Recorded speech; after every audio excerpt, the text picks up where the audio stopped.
मिऱ्या कोल्हापूर महामार्गाचे काम युद्धपातळीवर पूर्ण झाले आहे.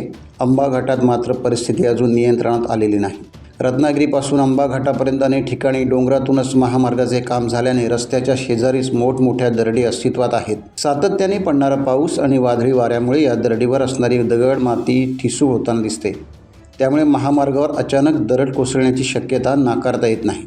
रेल्वे मार्गावर ज्या पद्धतीने दरडी कोसळण्याचा धोका असतो त्याप्रमाणेच या महामार्गावरील दरडी कोसळण्याचा धोका कायम आहे. मनुष्यहानी टाळण्यासाठी शासनाने त्वरित उपाययोजना करण्याची मागणी प्रवासी वर्गातून केली जात आहे. सध्या महामार्गावर प्रवास सुखर आणि जलद गतीचा होत आहे. मात्र दरडीचा धोका कायम आहे. त्यामुळे प्रवास करताना आपण देखील सावध राहण्याची आवश्यकता आहे.